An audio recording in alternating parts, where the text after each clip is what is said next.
Welcome, everyone. We'll get started momentarily.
Okay, welcome everyone to the January 2023 edition of Green Infrastructure, Climate, and Cities.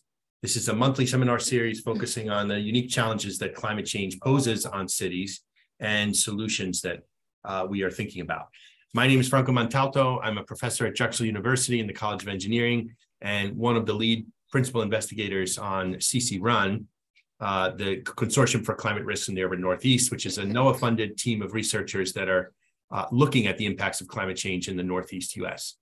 If you're joining us for the first time, this webinar series goes back to 2014. All of our seminars are live cast, recorded, and have been archived on the ccrun.org website. So please feel free to access our website and watch any of our previous seminars there. For those of you, again, who are joining us for the first time, we also issue continuing education credits for attendance at any of our seminars. Let me advance the slide. We're having an issue. Okay. The topic of this month's seminar is military emissions, military spending, and the climate emergency. And we're very fortunate to have our speaker, Ms. Deborah Burton, one of the co-founders of Tipping Point North-South, a nonprofit organization set up by the former UK debt, trade, and tax justice campaigners to work both across the creative and the NGO sectors using campaigns, events, and film. Ms. Burton and I and my co-facilitator today, Professor Christy Kelly from Drexel's College of Education, met Ms. Burton at COP27 in Sharm el-Sheikh earlier 2 months ago, where she was presenting the fascinating work that she's going to show us today. So Deborah is a co-author of a number of reports and briefings, including her organization's 2 foundational reports entitled Indefensible and the Value for Money. She was also the executive producer on 2 successful documentary films, We Are Many, a landmark film on the global anti-Iraq war movement, and Open Bethlehem, charting Israel's separation wall through the eyes of Bethlehemites. Prior to her work with Tipping Point North-South, she was a senior campaigner at a leading UK international development NGO, where she worked on trade, tax, climate justice issues. And previously, she worked on children's human rights and anti-whaling activities. So we're really looking forward to hearing her presentation today. Just from a logistics standpoint, during the seminar, please use the Q&A button to submit your questions, and you can also upvote questions that have been presented by others. Please do not use the chat for that purpose. The chat is really just for technical problems you might be having associated with viewing today's webinar. So with that, I'm going to stop sharing and hand it over to Deborah. Thank you, Franco. Deborah, you're up. Thanks very much. Listen, greetings, everyone. And Franco, thank you so much for inviting me to share some of our work and be part of your webinar series. It was suggested I talk for maybe 35, 40 minutes or so, and I don't have a PowerPoint, so I'm just going to talk you through what we do, what we're up to. What I plan to share tonight is sort of just a very brief background to how we came to be doing this work, the problem of military emissions, the scale of military emissions, how this is locked into ever-rising military spending, and why we would say this is all insane as we face 2 or more degrees of Celsius warming.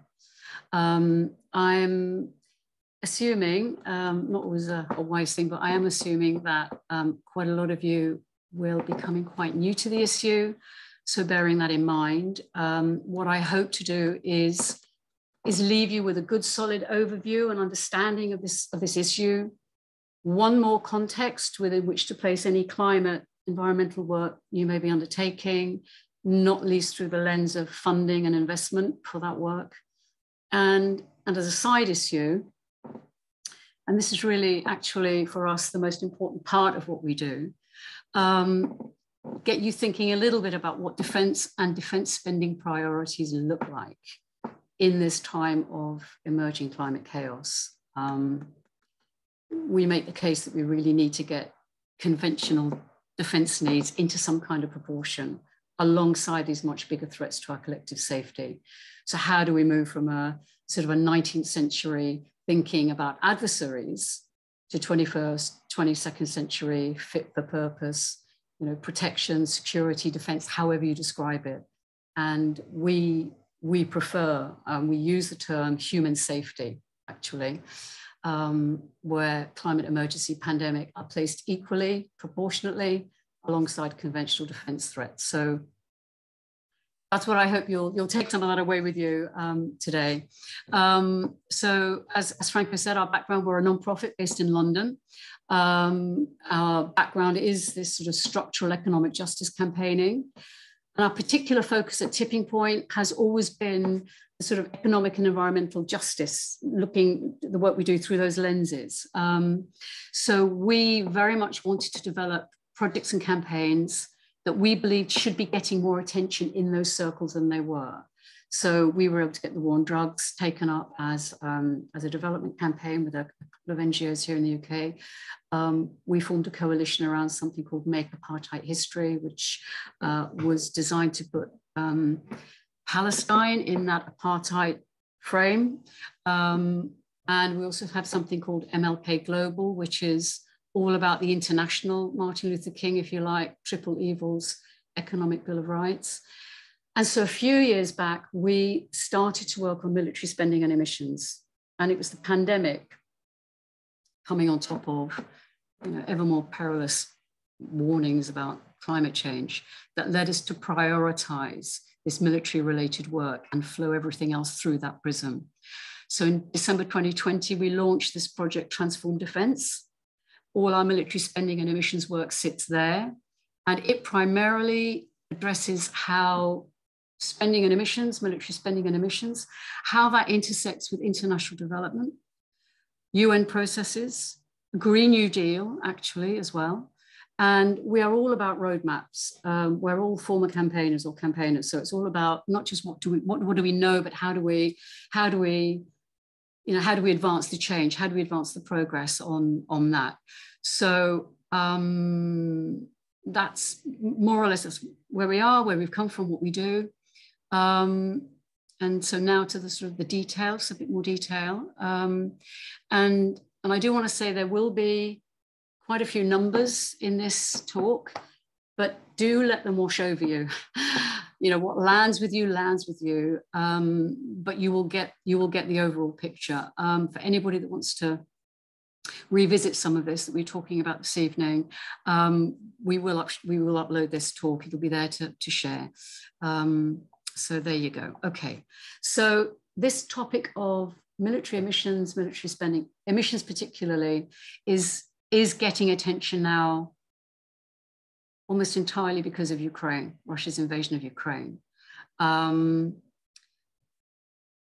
weeks before the Russian invasion, so this is January of last year, we had begun work on a report that we'd commissioned from a highly respected research group in Germany, the Perspectives Climate Group.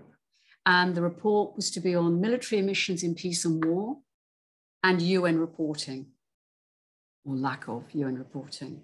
And for our part, the question on how to push this topic up the UN FCCC agenda, UN Framework Convention on Climate Change, how to get that on and up that agenda was critical. And this report that we commissioned gave us that roadmap. So we absolutely know what we need to be doing now over the next 3, 4, 5 years.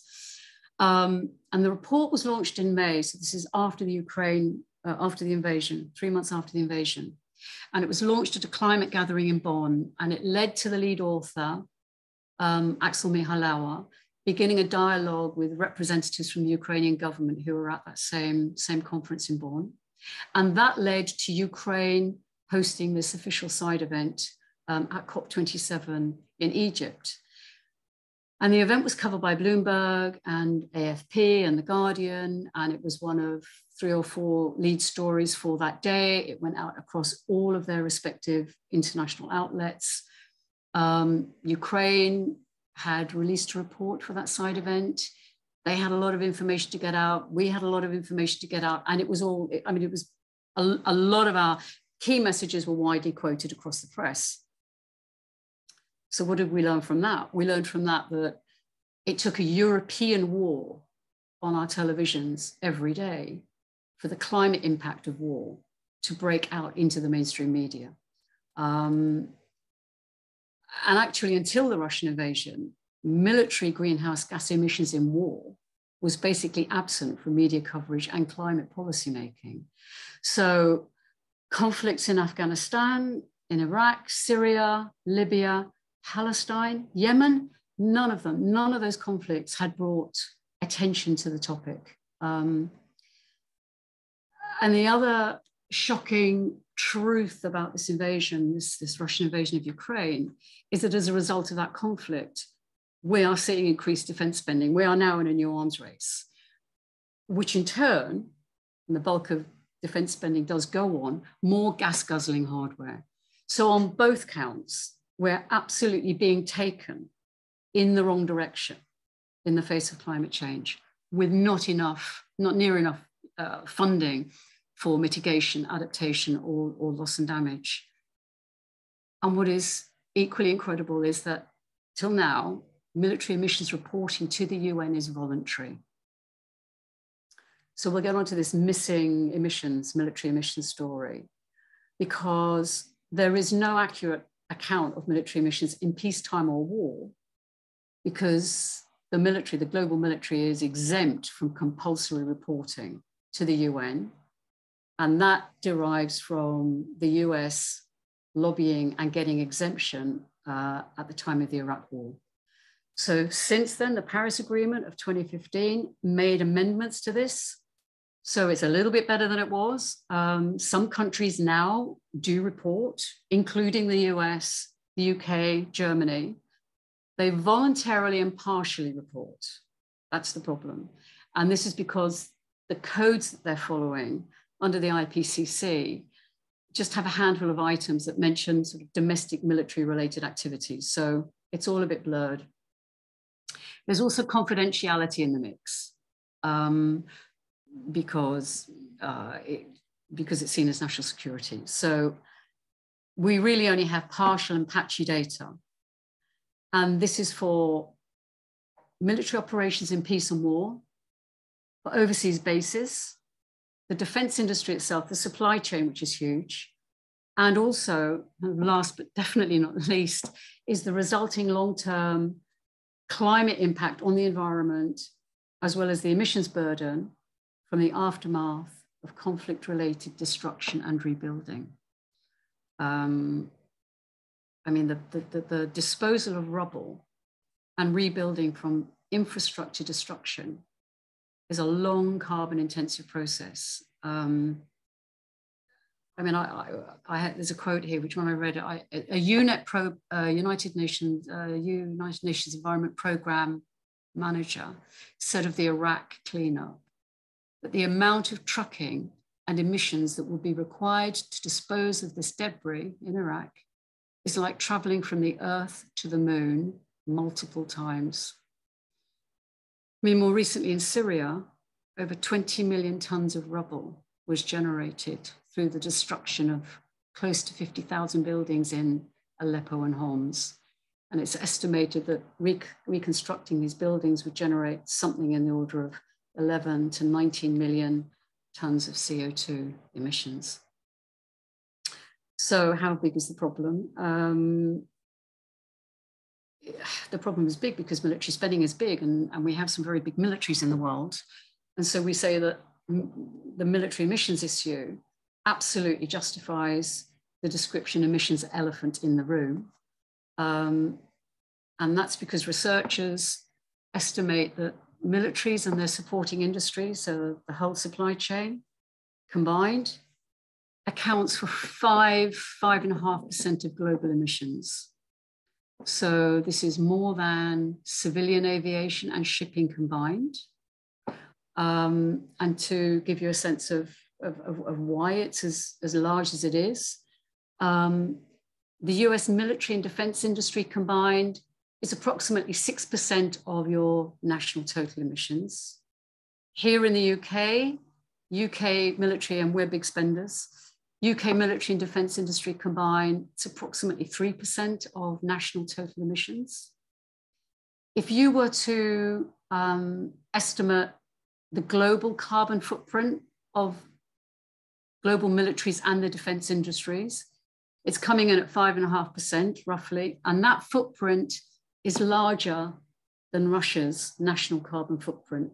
So if they were combined as a nation, they would be the 4th largest emitter. The brilliant Professor Nita Crawford, who was at Boston University, and she has just moved to Oxford here. She's written extensively on US military emissions. She estimated for the war-intensive period, 2001 to 2018, that's Iraq, Afghanistan, Pakistan. For that intensive war period, US military accumulated emissions is something in the order of 1.3 billion metric tons of CO2 equivalent. And this is just to sort of, in a way, personalize it somewhat. The carbon emissions of the F-35 fighter jet, which is the latest all sort of whistles and bells fighter jet. One person's emissions living in the West over a 2-year period is the equivalent to one mission of the F-35. So that's 6,000 litres of fuel per flying hour. That's what that drinks. So it's a big problem, and we don't really know the full scale of it. So to get onto the money bit of this, who's underwriting all of this? So the other part of this military emissions equation is military spending. It's undeniable that increasingly runaway global military spending is enabling these significant greenhouse gas emissions. Global military spending is currently $2 trillion per annum, which is actually twice as much as we were spending at the height of the Cold War. And it's really a small number of countries that account for that 2 trillion. And by extension, those emissions. So 7 of the top 10 historical emitters are also among the top 10 global military spenders. So in order of magnitude, that's the US, followed by China, Russia, the UK, France, Japan, and Germany. So just 20 nations, the G20, they account for 87% of that annual 2 trillion. In 2021, the US spent just over 800 billion on defense. You probably know this, a lot of you. And that's about the same as the next 10 nations combined. What I find interesting is before the invasion, sitting here in the UK, UK spending in 2021 was ahead of Russia's. So the top 10 country spending 2021 was the US, China, India, UK at $68 billion. It's quite a lot for a small country. Russia, 66 billion. And then France, Germany, Saudi, Japan, and South Korea. So these are, well, we'll come back to that. So Russia's invasion of Ukraine has absolutely supercharged military spending and therefore emissions. Russia's invasion of Ukraine has also been used to approve major increases in military spending and therefore greenhouse gas emissions. And there's absolutely no sign, no interest that shows that Russia or NATO, which is an alliance of 30 countries, either of them have considered the climate impacts of certainly what they were doing before and certainly what they're doing now.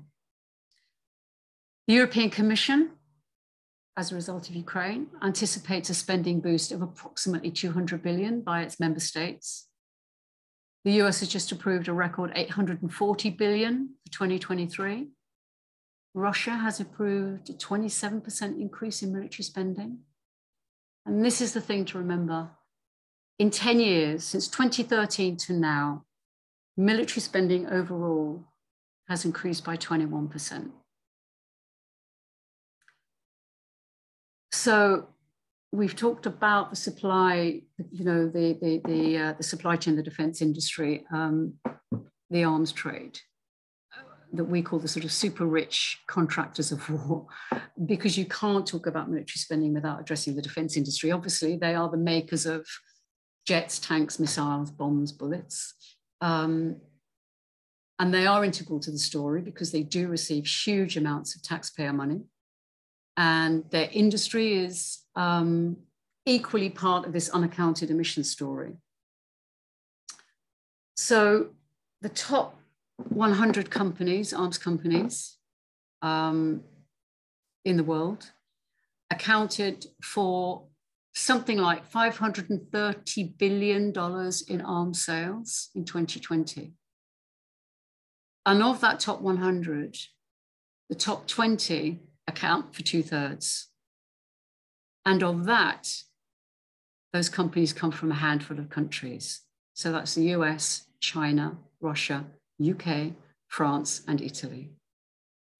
And I can't remember which report it was in, but because we have a bit of a background in tax justice, I was curious to know, where all of this sat within sort of tax justice framework, the big arms companies and tax avoidance and all the rest of it. And Ho Chi, my colleague who is the lead researcher on our work, went away and found some interesting stuff about North Virginia, where many of these super rich contractors of war seem to be based. Because what you have, the Pentagon, with its $840 billion budget and tens of thousands of contractors, all of this kind of offers a clue as to why Northern Virginia has some of the richest counties in the US. So the top 3 wealthiest counties in the US are all in suburban Virginia. There are 4 Virginia counties in the top 10. The richest, which is Falls County, is 20 minutes from Lockheed Martin's headquarters by car. The second richest is Loudoun County, which is 47 minutes away. And the third richest is Fairfax County, which is 19 minutes away. Falls Church is also where General Dynamics and Northrop Grumman are based. Boeing is also, I gather, about to move its headquarters from Chicago to Arlington, which is another of the richer counties in Virginia. And the Poor People's Campaign, which I'm sure you know about, have noted that corporate military contractors now account for more than half of the Pentagon's budget.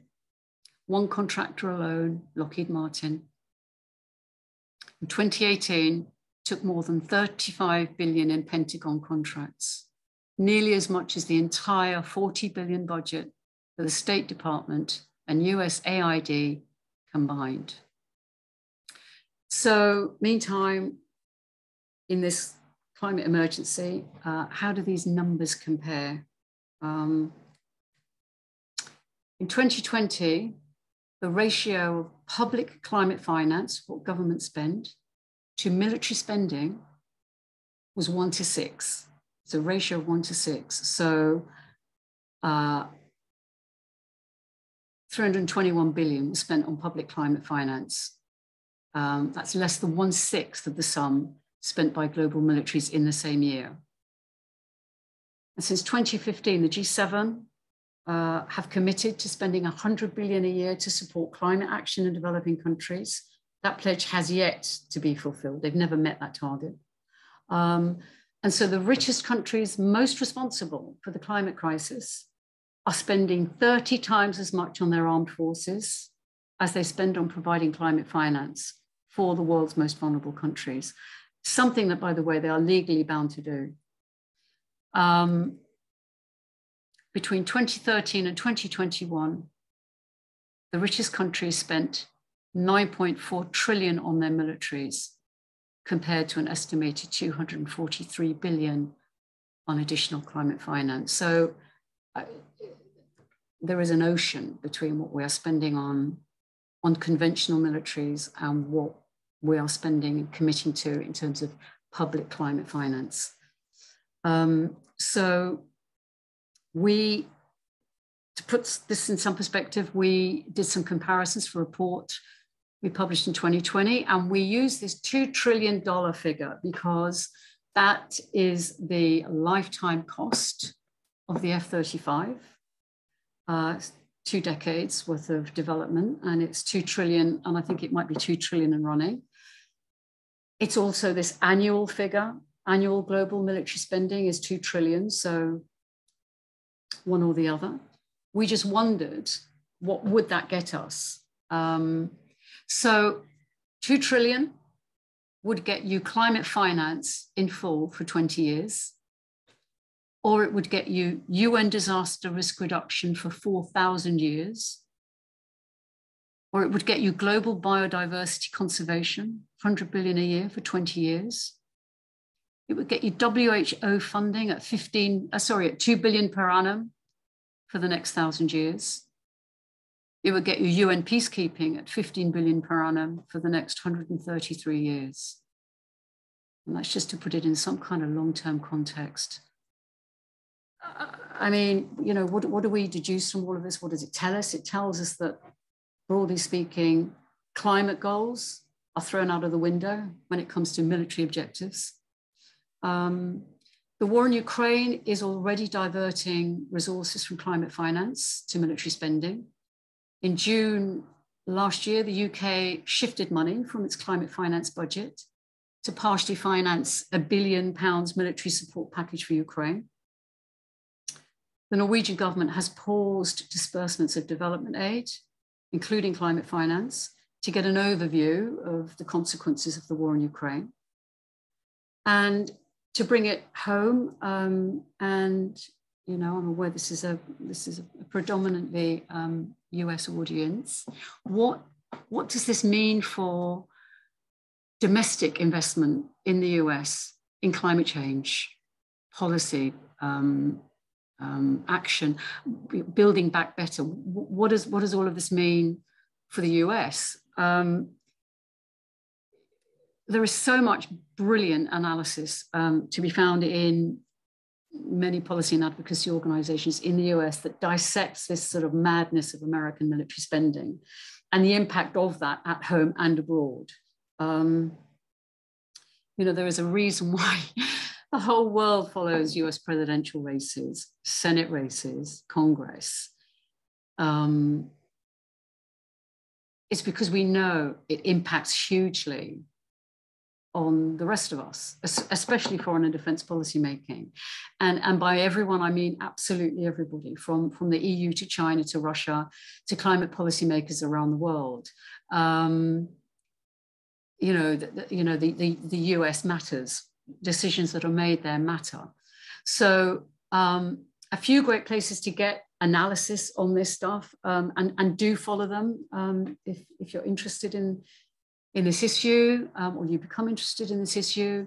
Costs of War project at the Watson Institute, at Brown University, Institute for Policy Studies, Transnational Institute that we work with, National Priorities Project, Quincy Institute for Responsible Statecraft is really interesting. And we here in the UK anyway, we really draw on the work of those organizations because they look, in terms of the US primarily, they look at this value for money question. They look at the opportunity costs. They provide alternative thinking on why this crazy amount of money that the US government is spending every year on your military is really not benefiting the country. I mean, it's absolutely benefiting the defense industry, shareholders. War is profitable. You know, if you're making investments in any of these defense companies, you're going to make money. You're going to get a great return on your investment, and the more war, the better.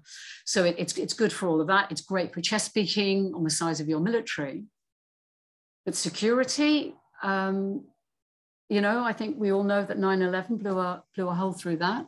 That was followed by the mess of Iraq and the total failure in Afghanistan.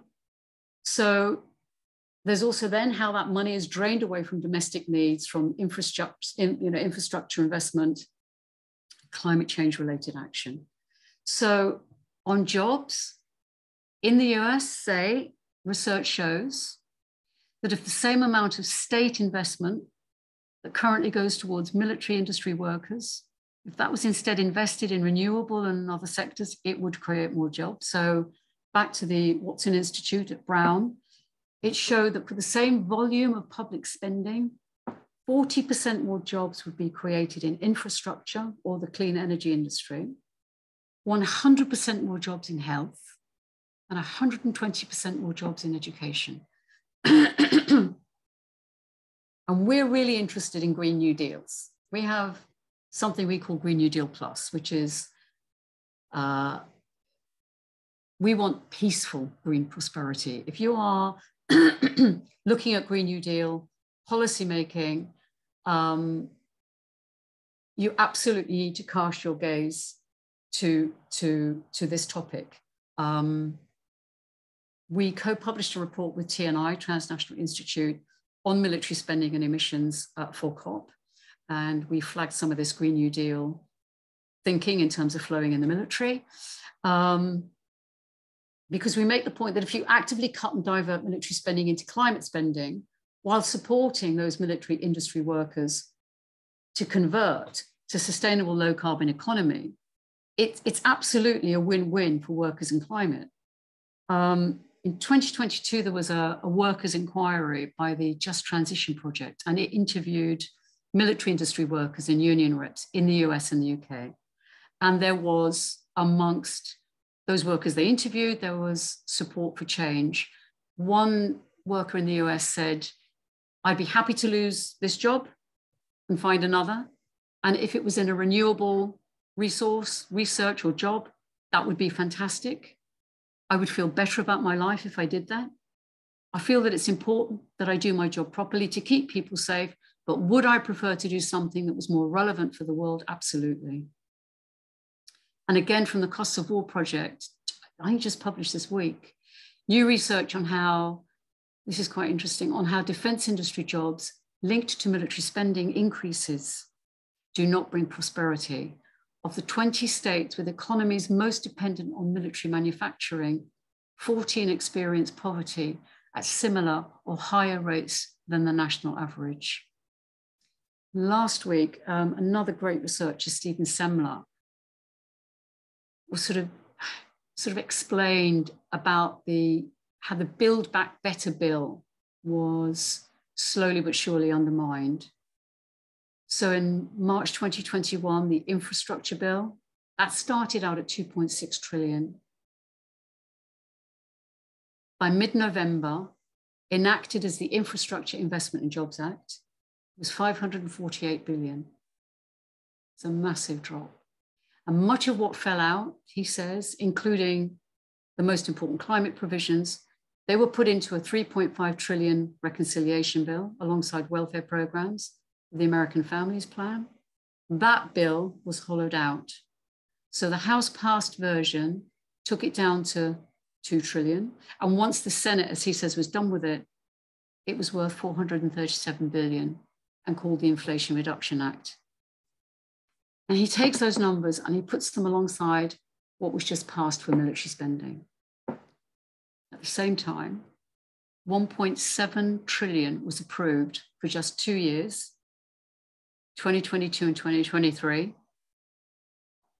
The total amount of military spending just for year 2023 is just under 900 billion, 1 year. The combined Build Back Better funding spread over 10 years is 985 billion. I mean, give or take 100 billion, the same. So to wrap up, the bigger picture as we see it is that every person, every community, society, nation, region needs protection from aggressors. And it is the job of government to defend its citizens, for sure. But these threats need to be placed proportionately alongside much greater but entirely marginalized human security threats, human safety threats, as we would say, such as climate breakdown and pandemic. No F-35 will stop New York, Alexandria, Shanghai, Amsterdam, Rio, Tokyo, Venice, Bangkok, Mumbai, and London going underwater. No nuclear warhead is going to solve India and Pakistan's disappearing water table. And no anti-terror policies are going to stop West Africa's growing desertification. There's a close on a couple of quotes, and one is from a UK-born, US-based journalist and author called Anatole Lieven, and he writes for the Quincy Institute, and he says he's very, very rarely wide of the mark. He's also a Russian specialist, and he says it isn't Russia that's going to destroy Western Europe and civilization over the next century, nor China. It's climate change. I've become increasingly convinced that the concerns of our security establishments are completely misplaced. We talk about terrorism, new weapon systems, killer robots, and the rise of China, but not about the ultimate threat, climate change. Why? Because of enormous institutionalized interests, the military-industrial complex, the huge bureaucracy within the military and associated think tanks, and most of all, our old-fashioned traditional mindsets. We need to get away from our classic security beliefs and consider the real threats to our societies in the 21st century, not the 20th century ones we are so accustomed to. The residual military and security elites are still living in a mixture of the run-up to the First World War and the Cold War, and we need to change their minds. And there's a quote here from Mikhail Gorbachev, and it was an interview in 2020 he gave to Time magazine. And what he says is, we urgently need now to rethink the entire concept of security. Even after the end of the Cold War, it has been envisioned mostly in military terms. Over the past few years, all we've been hearing is talk about weapons, missiles, and airstrikes. The overriding goal must be human security, providing food, water, and a clean environment, and caring for people's health. To achieve it, we need to develop strategies, make preparations, plan, and create reserves. But if all efforts will fail, if governments continue to waste money by fueling the arms race, I'll never tire of repeating, we need to demilitarize world affairs, international politics, and political thinking.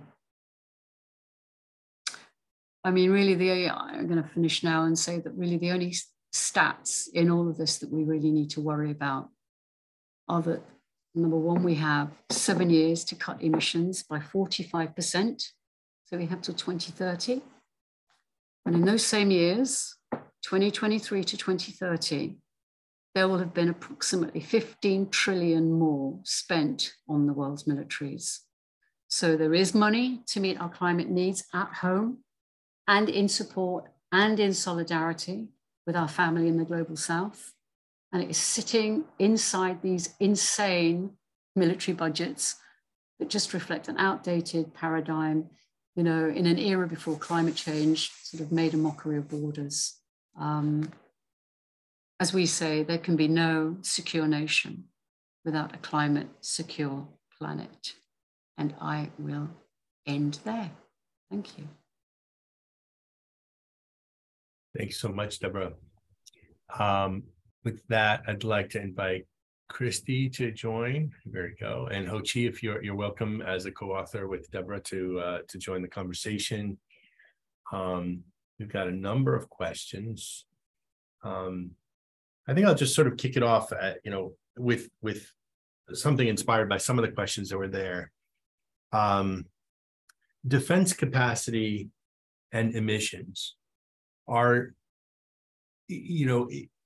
obviously, the more you invest in military operations in a conventional sense, the more you increase the emissions.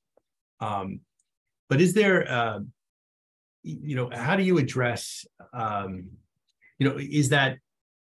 there actually any strategies for improving defense capacity at lower emissions? I mean, is that a discussion? Of course, there's diplomacy, there's all kinds of things that involve no arms, but I'm just wondering if in this work, given that there are sort of competing sets, people want security, and I'm sure they want climate security as well. So like military security, peace security. But I mean, is there any discussion going on about how to reduce the emissions within military operations? There are, and it's so right now there is a sort of let's say sitting here from the UK and also from the US. Let me just get out all this. Okay. I would say in the past couple of years, this whole issue, and COP27 definitely made it, 26 actually Glasgow and 27 definitely got this topic on the radar, military emissions on the radar, and therefore governments and militaries themselves realized, this cat is out the bag now. And they have themselves, the militaries have themselves, and we are still talking about small numbers of countries that have the big militaries. So they are the ones that are needing to address this. There is this, okay, so the approach I think would be that we definitely need to address emissions. Countries need to be reporting, countries need their militaries to be fully reporting, but how do we maintain the same capacity? I think they basically want sort of their cake and eat it, which is to say that they still want the military reach, but they also want to be seen to be addressing military missions. So there's a lot of talk about, you could say the back room, solar panels on bases and this kind of stuff. There's also looking at green fuel. How do we get greener fuel? There's all sorts of talk around that. But fundamentally, I think they see climate change as a big security threat. So if you're in the US with your bases, flooding naval bases and flooding, climate change is seen as a threat that needs to be dealt with, but they're in a conundrum because so much of what these big militaries rely on is the fossil fuel intensive hardware. So and so therefore we are getting into this, the military are looking at green alternatives, but how you get a green alternative for an F-35 that drinks 6,000 liters of fuel per flying hour, I have no idea.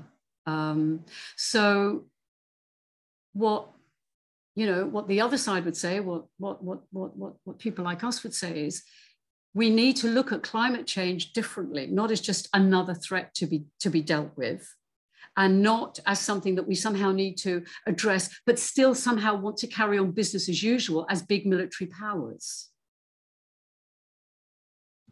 Does that answer your question in any way? Yeah, I mean, I'm just reflecting on, a country like Ukraine that's, obviously needs defense at this point. And is it an inevitable relationship that, and it sounds like, it is an inevitable relationship that the emissions come with the defense? Well, if you want jets and warships and tanks, I don't see how it is any other way. Yeah. Christy, do you want to pose a question, and I'll go back to the Q&A? Sure, but also happy to take some of the questions on here. I was just thinking about it. I'm in the field of education, which is highly feminized, and healthcare highly feminized. And so when I think about some of the strategies that we can use to help bring this topic to more audiences and make sure that people have the information, right, that we could start campaigning and kind of joining and creating spaces for open conversation and debate around this. I think about the gender implications as well. Like, who's been cut out of budgets in order to pay for military spending? And I know some countries have started doing gender audits around this. When you spend for the military, which oftentimes ends up being in industries that more men are employed, more men are benefiting from, and just to do a very simple analysis. And then in order to balance your budget, you cut things like social services, welfare benefits, investment in sort of the soft sciences in a sense. I see a very interesting avenue for bringing more people on board, at least within my field of context. I'm curious from you, Deborah, how are you being received? How is this information being received? Do you find that there are different spaces where you're presenting, that you're getting more, leverage, more buy-in, more opportunities to think strategically and to see some change? Well, I think if we take the kind of the activism, the kind of the campaigns end, which I have to say is more where we come from, this issue now is well embedded in the sort of peace and militarism. You have organizations like Code Pink in the US who are really effective. So it's been picked up in the past 2 or 3 years and is going. So in terms of that kind of warm, we could say hot audience that would be working on militarism and defense spending, the climate issue has just been taken up and it's running there. What we're trying to do is start to introduce this to, as we have with these other issues like the war on drugs, try and bring this issue into the the wider international development sector. So that would be people working on climate change through an international development prism. So that would include loss and damage. And we are definitely we're getting some very interesting responses to, in the loss and damage community, for example, to using the military emissions matter as a way to bring them to the military spending, as a way to bring them to funding for loss and damage. So, and that's all as a result of COP. So we're making some headway there. At the kind of more technical end, this work is now, and this is all happening, incredibly quickly, because I think it's fair to say that military emissions on that kind of more public platform really, I don't know if it's fair to say this, but really wasn't there much before. And I mean public platform, COP26 in Glasgow. You had great researchers and just a handful of researchers around the world that you can more or less count on the fingers of maybe 2 hands. It was COP26 in Glasgow that got it that platform. As a result of COP27, this work is now, it has been taken to the co-chair, one of the co-chairs of the IPCC. I was able to have a one-to-one with the woman who is overseeing for the UN this thing called the Global Stocktake, which is going to be presented for Dubai. I'm not sure that she was fully aware that military emissions were voluntary and were of such a scale. So I think chipping away with the message within various bits of the UN that are critical to getting military emissions on the agenda, that I think is happening. Media take-up as a result of COP was absolutely incredible, just incredible. Again, that's because of Ukraine. That's because we were all part of an event which the government of Ukraine hosted. And we're now working on a conference sometime later this year, beginning of next year, which will be, I think, the sort of first academic gathering of people working on this topic, to sort of pool resources, pool energy, pool knowledge, and to have that feed these calls from IPCC, get this issue onto the agenda of the next cycle of the IPCC. So I think we're all starting from a fairly small base, but I think there is an awareness of the community itself. Those of us that are working on that, we are sort of more and more coming together. And I think it's starting to, generally in terms of media, whether that be scientific journals or more general media, it's starting to punch through. I just think between COP last year and this year, there has been a quantum leap forward this talking to you now, a new audience, it's all part of this sort of breaking new ground. Yeah. You mentioned when you were talking about the various dimensions of the emissions associated with the military, it talked about clearing rubble, for example.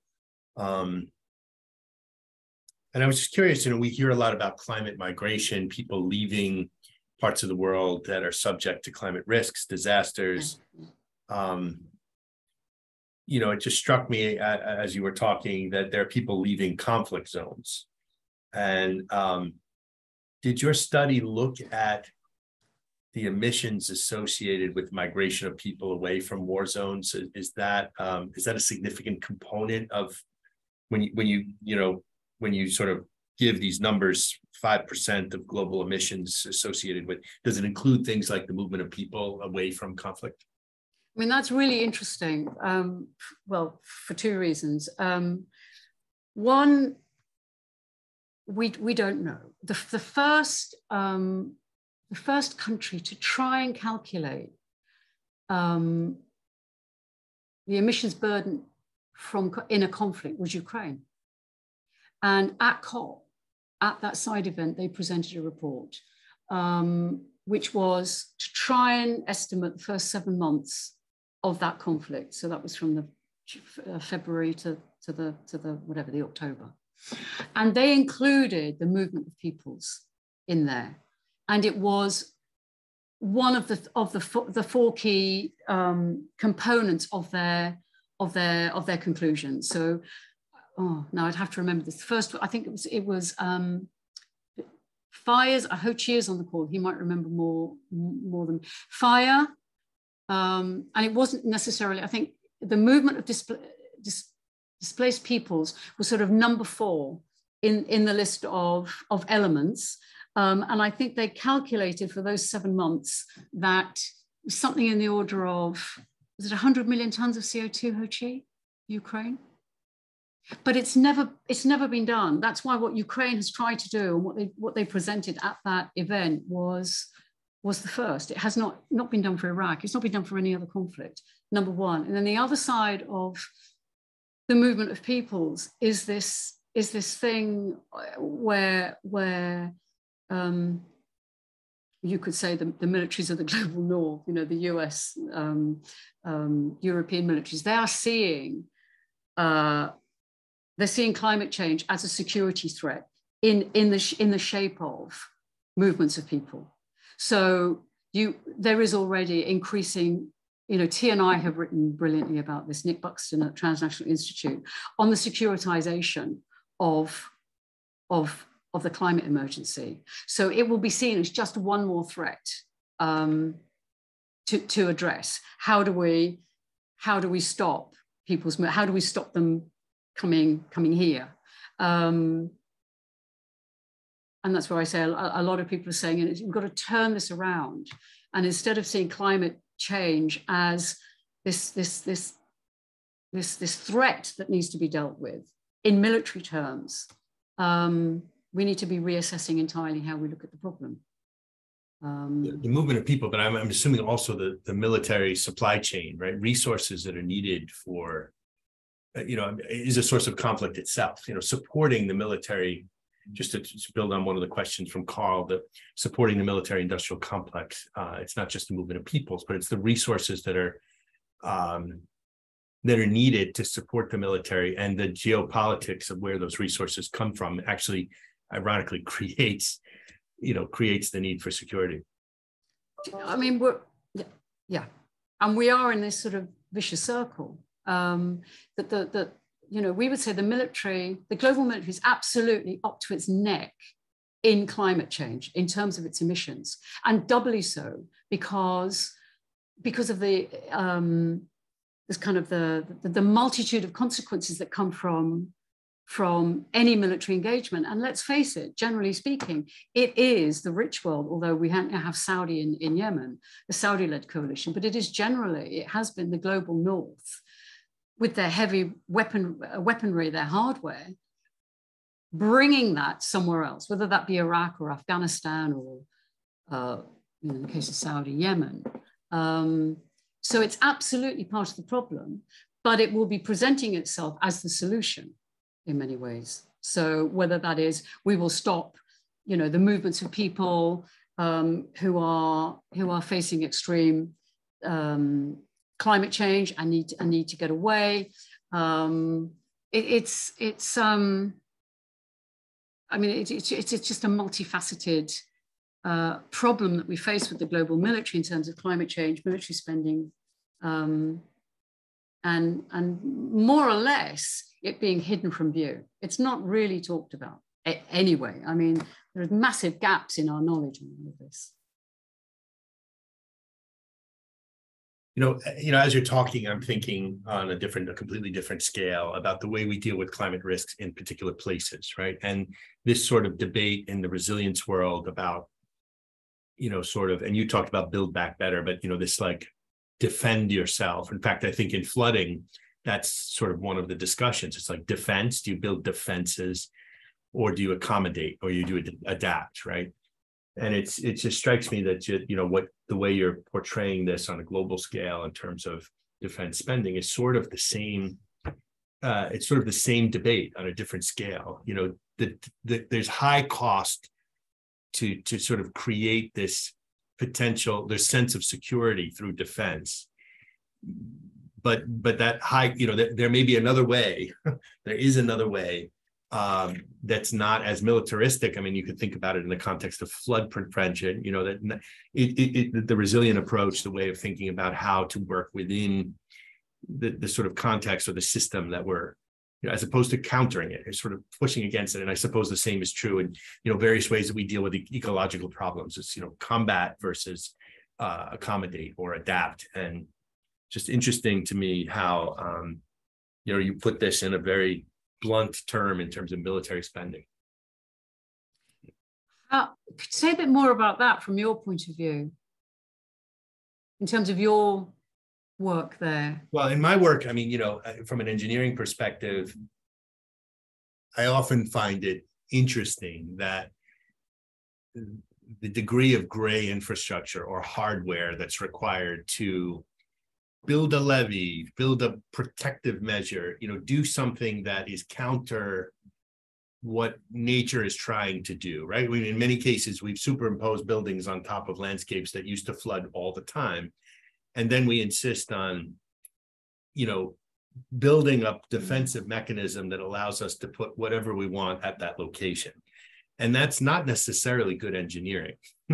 It's not necessarily cost effective. It's not necessarily the cheapest way of achieving defense, but it is, in terms of our perhaps easiest in terms of where we have to go to think about how we can live in that place, because it's harder to think about a different way of living in that place that accommodates, those natural systems and cycles and patterns, right? And it just, that's where I was seeing a parallel with what you're talking about. Is that, of course, we want to feel safe in the world, but the approach of, this very militaristic approach is perhaps also in an analogous way, not the most cost-effective way in terms of emissions, in terms of investments, et cetera, of achieving that. And it just, I don't know, I'm just very thinking a lot about resilience these days. And that's why I sort of saw that parallel. I understand now, and that's absolutely fascinating. So we were chatting earlier, I live quite near the Thames. And if that were to, if we were to have some weather event and Thames barrier doesn't work and things flood, I am one of the tens of thousands of people that will be flooded. So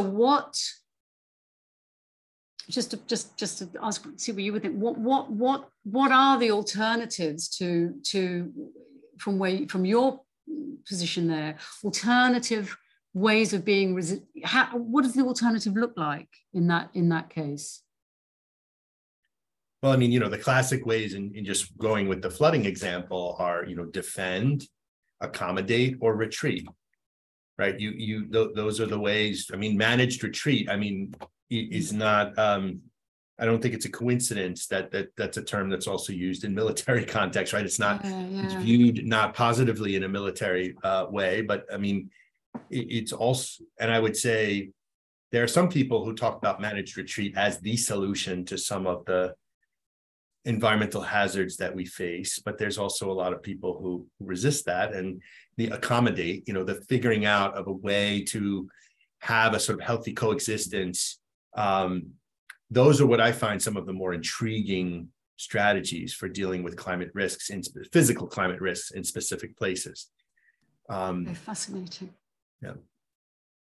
I just learned a lot there. Yeah, that's fascinating. Well, I think I was just thinking about, again, sort of inequality spaces, about for whom do we think retreat is a negative thing? So retreat sounds bad, right? It sounds like you've lost something. I think that's the language around that is so fascinating, Franco. So thank you for thinking through that.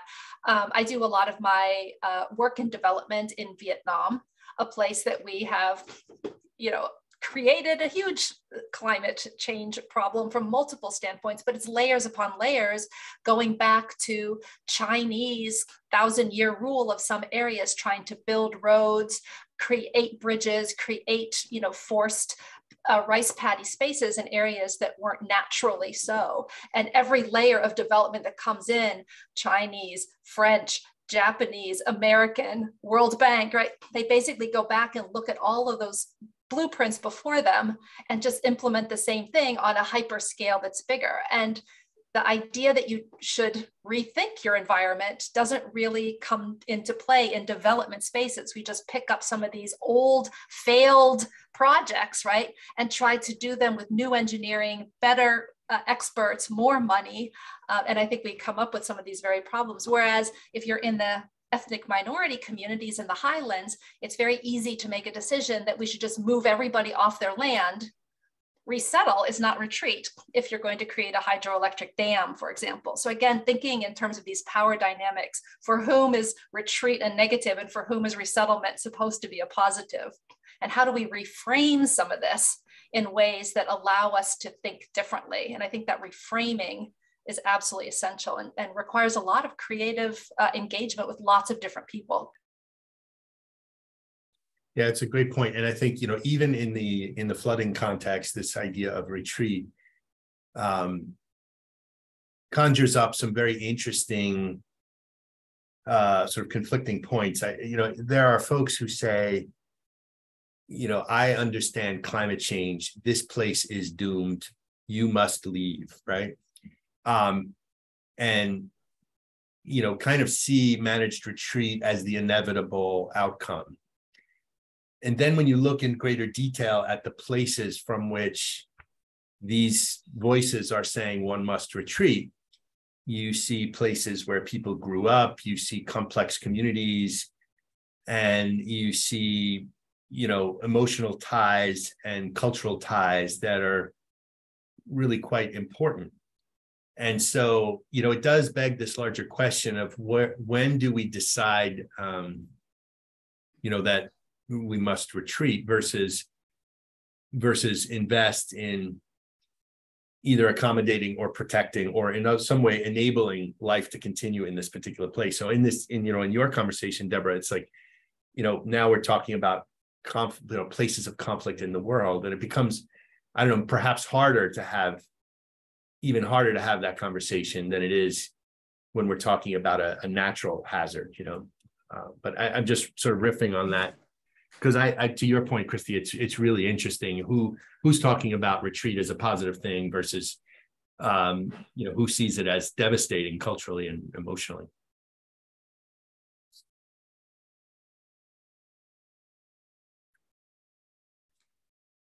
We seem to have Ho Chi has been answering questions feverishly that have disappeared in the Q&A. But I guess there's a question there from Carl again about human nature, coexisting with the natural world, coexisting with each other. I mean, to some extent, you could say, Deborah, there's always been conflicts in the world. There's always been wars, right? So, where do we, it's not realistic to expect there not to be conflict in the world. It is part of human nature. So how do we put this together? How do we address conflict and address climate? The hardest thing is, I mean, that the more I sort of move around through different campaigns, through different issues, it's, to me anyway, it's really, really clear that generally speaking, we are led to these places by people who want to lead us to them, for good or bad. So, I think, it's a bit like that Anatol Lieven quote.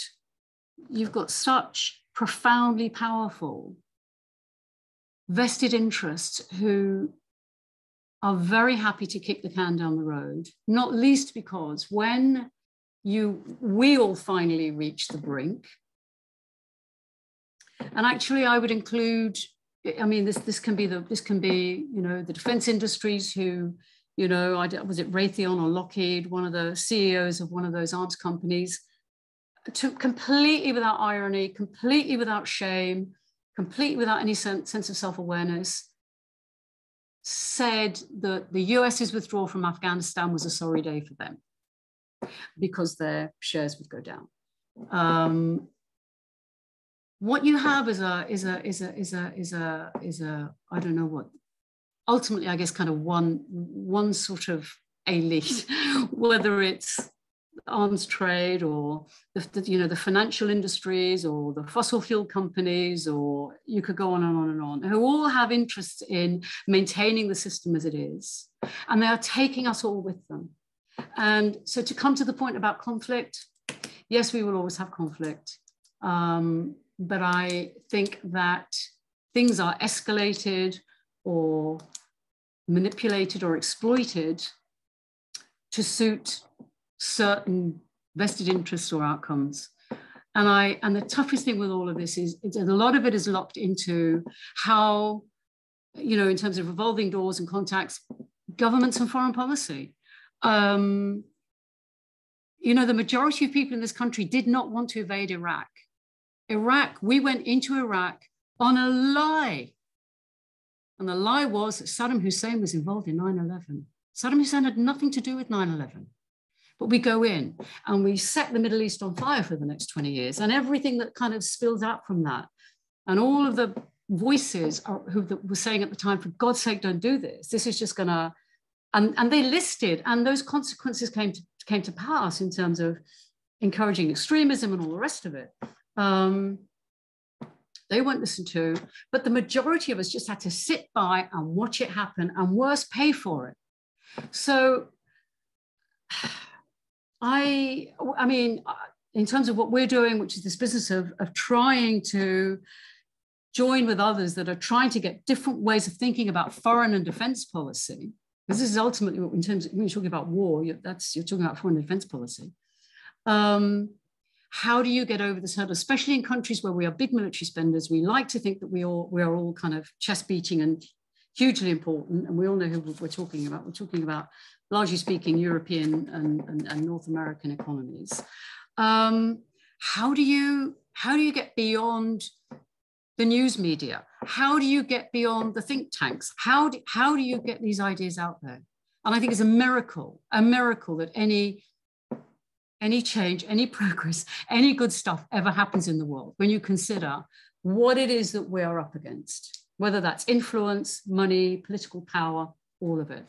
So you have said though that the impact of your report was significant, right? I mean, this is now, there's a discussion now about military emissions that didn't exist previously. And there is an awareness building about the voluntary nature of reporting of military emissions to the UN. So there is some uptake, I guess, is what I'm trying to say. 100%. And I think, when we were working on the trade and the tax stuff years ago, and everybody in the campaigns team was, half our age, I would say to them, you know what, this is a 100-year marathon run. It is intergenerational. Change is that. It's slow. The unfortunate thing with climate change is the clock is absolutely ticking down. So absolutely yes. Change, progress, things change. Progress happens. But I do think on this topic of foreign and defense policy and war spending and going to war and all of that stuff and conflict, I think we are absolutely in the belly of the beast with that. I think it's extremely difficult to shift the establishment mindset. And unfortunately, to do that, you need the public behind you on any of these big topics, whether it's gender or civil rights or whatever it is you want to talk about, where we have seen change, over a time, over 50, 100 years. It's been a slog. Trade union rights, for example, it's a slog. It's taken decades. But you can only do it when in the end, something catches fire, you reach a tipping point, it catches fire and it goes. And those with power cannot ignore you. I don't know how we get there with foreign and defense policy in our societies. I'm talking, EU, US, I would put Israel in there actually, Saudi. I don't know how we do that. But I have to say, and the positives for us, military spending and military missions are just stepping stones to this, in order to sort of, shed some light on the subject, in order to get to this question, what the hell is it all about? Where is all of this going? If this is about foreign and defense policy, it's failing. It's failing everybody in the face of climate breakdown. So these topics are only about trying to help us and others create space where we talk about our collective human safety.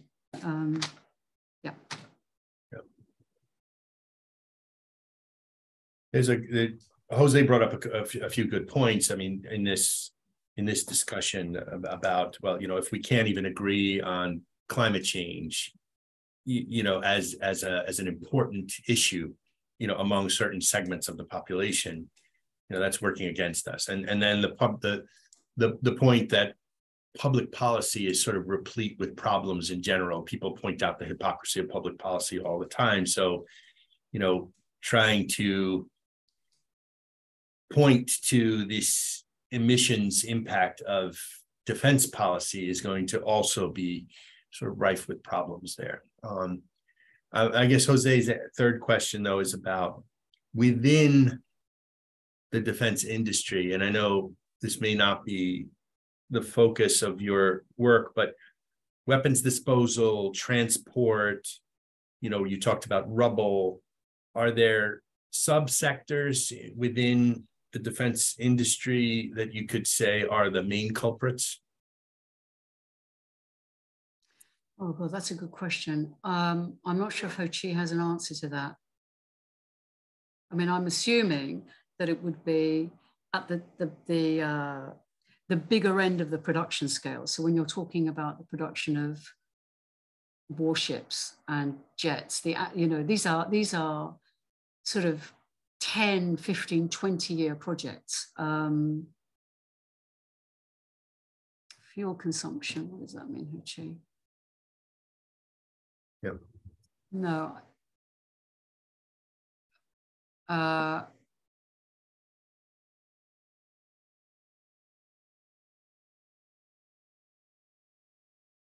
Yeah. What Ho Chi is saying is it across the board? It's more, what he's saying is fuel consumption is in terms of the defense industry, supply chain, it's fuel use. Yeah. Yep. Yeah. I think it's something like 75%, something like 75%. 75%, yeah, of military energy, and this is across the board, is fuel use. Jet fuel accounts for 70% of fuel used by the military. And is it, I mean, the emissions are, of course, from a climate perspective, what we're fixated on, but in terms of other environmental impacts of the defense industry, are they relative to other risks that we face? Are they as significant, sort of toxic heavy metals, sea, water-based contamination, air pollution? I mean, has this been studied yes, comprehensively? Yeah, I mean, there's been quite a lot of work done on this. It used to be called the Toxic Remnants of War, and it's now the Conflict and Environment Observatory based here in the UK, and others. I mean, this kind of work is, I think, is pretty well documented across the board. And I mean, Christy will know about Vietnam and Agent Orange and all the rest of it. I mean, this is the other thing in all of this is, we haven't even touched on, but this is historic too. This isn't just now in Ukraine or even Iraq. It was Vietnam, and before that it was the Second World War. Axel, who was the lead author on our report in May, talks at length about, the bombing of German cities. And so this is, it makes you wonder. I mean, it's kind of one of the ways we came into this was a conversation Ho Chi and I had a few years back, and we were just wondering what on earth was the carbon burden of World War I and II. And that's aside from all the toxic fallout. And there's really not a great deal of data, but Nita Crawford, I think this is right, Ho Chi, Nita Crawford's latest book gives a historical overview, and she manages to find an awful lot of data that I think at the time we thought wasn't even there on that, and particularly through America, the American point of view, 2 world wars and then subsequently. So it's a sort of an America at war book through the prism of this topic. So.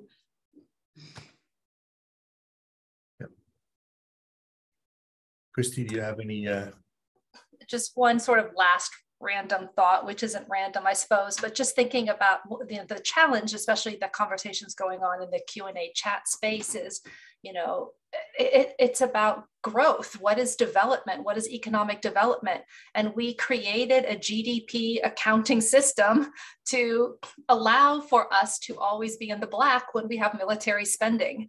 And so every time there's a war, every time there's an oil spill, every time there's a chemical cleanup or a climate disaster, we count GDP because we're producing jobs and work and things that actually grow the economy. So when we think about, are we in a recession? Are we going into recession? I mean, war is a really easy, unfortunately, easy out when we think about how to, grow GDP. So GDP, of course, is not the only measure out there. There's lots of others that the UN have developed and are much more impactful. But I think this still in most people's mentality, GDP and growth and development are tied to these kinds of activities. And that's one of the areas we need to shift and change, right? We need a better measure of what development looks like and what is economic growth when there are lives and climate costs that need to be calculated in. And actually what really shook me actually at COP was looking through the official Blue Zone side event listings where governments and UN and NGOs and everybody pile in and they do their sessions. I don't think I saw the word degrowth. I didn't see any discussion about late stage, end stage capitalism. These are very big elephants in the room that in this part of the world anyway, it's just not there. And we kind of talk about the sort of the flip side of that. If we need this economic transformation, and we are end stage capitalism, and it is taking everybody over the edge. What is that parallel transformation in the way we do international relations? What does that look like? If, God forbid, tomorrow we all woke up and everybody's talking about, my God, capitalism, it took us over the edge, degrowth, what does that look like? What does redefinition of GDP look like? All of this stuff. We would say, wow, that's fine. And what about how we do business as a species on this planet together? drowning and burning and all the rest of it. So what does a parallel transformation look like in foreign and defense, in international relations? So, you know, in the way that all of the stuff that we're talking about, whether it be how we eat, how we travel, how we dress, impacts on how we know we need to reshape the economy.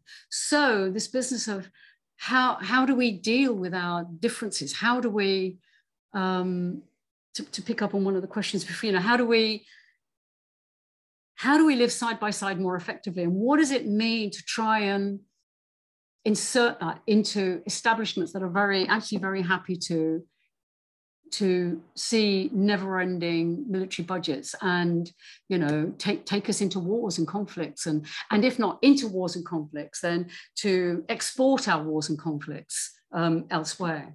So that's kind of ultimately what we are sort of about here, which is that the detail that we're trying to sort of flush out is actually, you know, a way to get people thinking about what does this parallel foreign policy transformation look like as we shift economies. And honestly, there's very, very, very little discussion of that out there. Well, Deborah, I'm cognizant of the fact that you're 5 hours ahead of us here on the East Coast, and it's getting very late. So I want to just thank you for a really provocative presentation and discussion. So thank you for joining us and sharing this important work with us. And for those of you who are here for the first time, this talk will be saved and posted on the CC Run website, and then we're happy to share that link with anyone later on. And please join us for our next presentation at the beginning of March. I guess it's premature to announce that presenter because we're still in negotiations, but we look forward to seeing you next month. And thanks again, Deborah. This was a really amazing discussion. And thanks, Christy, for co-facilitating. Thank you. Thanks, everybody. Thank you. Take care, everyone. Yeah. Bye-bye. Bye. Bye.